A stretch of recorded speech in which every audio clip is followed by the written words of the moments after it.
How did such inventions as these ever become part of the human psyche?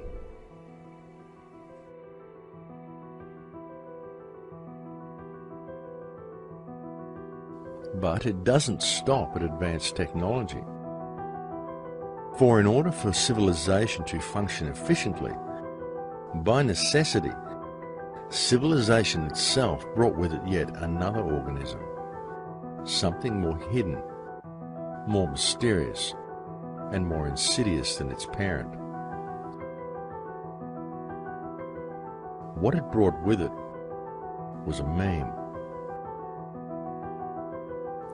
A meme is described by the Oxford English Dictionary as an element of a culture or system of behaviour passed from one individual to another by imitation or other non-genetic means.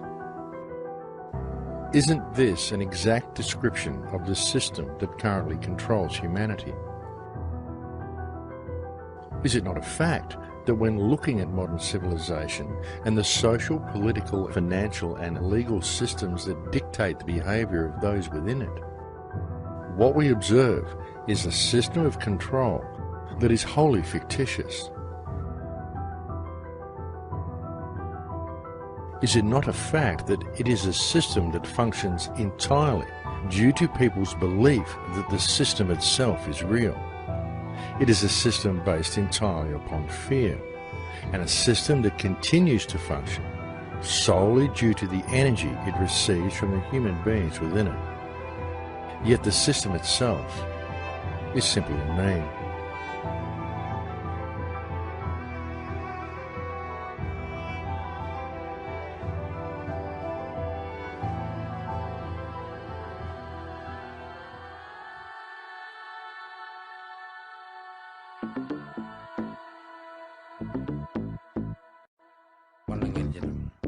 You are me. We are them. I am free. We begin life with the world simply presenting itself to us, a reality that is open to individual interpretation. But then, at a very early age, we are taught to perceive things in a certain predetermined and socially acceptable way.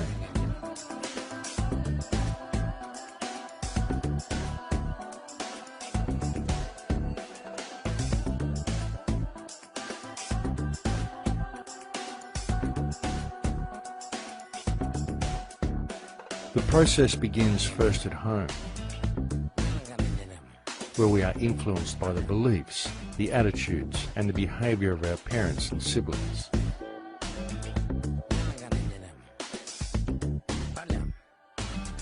And then, as soon as we are old enough to be capable of independent thought, and have gained an acceptable degree of communication skills,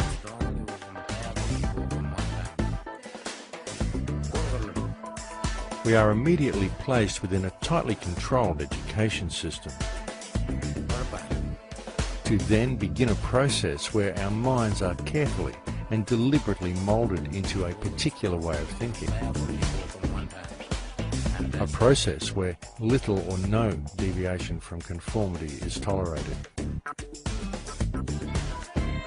Through a system of constant repetition, we are then taught that the world functions in a certain way, and we are only considered to be functional ourselves when we believe and are able to repeat without question that which has been taught to us during our time within the system. Throughout the entirety of our scholastic years, any independent thought is frowned upon, and instilled into each and every student is the belief that our success within the system is wholly dependent upon our ability to regurgitate on command that which has been taught to us. And we are told that upon leaving the education system, our path through life and our standing in reality itself will be determined entirely upon how economically viable our personal endeavours are.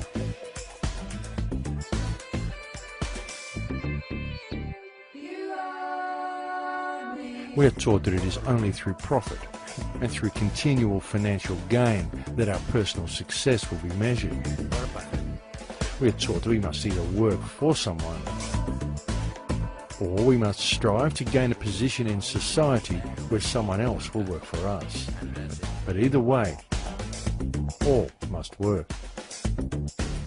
We are essentially taught to be slaves who will spend the majority of life in the pursuit of paper or of digital credits.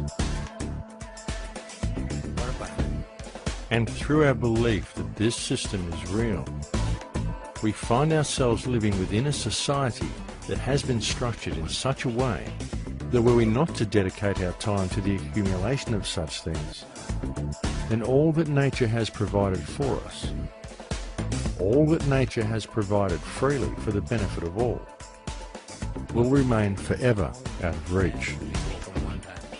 Yet in pursuing such goals in the belief that doing so will enrich our lives, all we do is give power to the mean that enslaves us, and the price we ultimately pay is the connection we once had to the world around us.